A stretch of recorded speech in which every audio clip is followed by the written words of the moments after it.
So here's part 2 of what it's like to be a medium and how it actually all works to communicate with people who have passed on.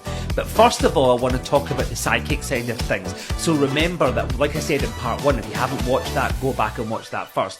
So part 1 was really talking about the differences in the psychic and the mediumship. So psychic information is when you would read someone when there is no spirit communication. So there's no information coming from people that are in the spirit world that are passed on, but actually information that we pick up from you, soul to soul. The word psychic means of soul. So we are communicating the information and the evidence of that person, the information we pick up. And what is that kind of info that we'll pick up? Health, wealth, love life, marriage, career. People who are on a new path, they want answers about a relationship, about a job, about buying a house, about moving to another country, going backpacking. You know, how is their relationship going to be with their mum or their dad or their husband or their wife or brother, sister, or their family, or, you know, things like that. They want information and a kind of a bit of a guidance and an insight.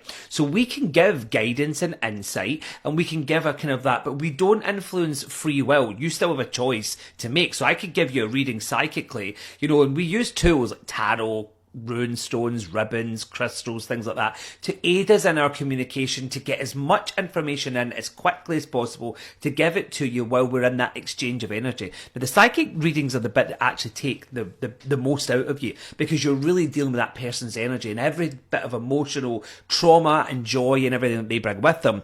They bring that to the table with all of the feelings that they may have. So they may have had an argument with their partner before they came to the reading, and within all that tension, they bring all that emotion. So what you have to think about is they can walk into that reading wanting to hear about their new job, but actually just had an argument with their partner, and the argument situation may take over because in that moment that's the way it works. So then when we're talking about going forward and having, you know, some answers and predictions, you could have a prediction from me about a new job or something like that, but then you could walk out the door and choose to go left instead of right, and your path is going to go in a different way.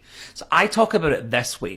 Think of our lives like a river. So the river is always flowing, it always runs. You put some pebbles in there, the river will still work its way across the pebbles, and those pebbles are small moments in our lives. Then if you put big boulders, the river will still find its way to get around, but these big boulders are the big things in life, the big building blocks that actually make a difference. That's like marriage, babies, house, career, big things. All the little things, bumping into a friend in the street when you're going to the coffee shop. Those are the little pebbles. So your life will still flow, but it may just take slight turns and directions, and you have choice to say, actually, I don't want to be married anymore. Actually, I don't want to do this job anymore. Actually, I hate this house. I want to move. And you can make those choices it will affect the course of your path in a way. So anyway, stay tuned for part 3. This is the part we're going to talk about all the psychic information.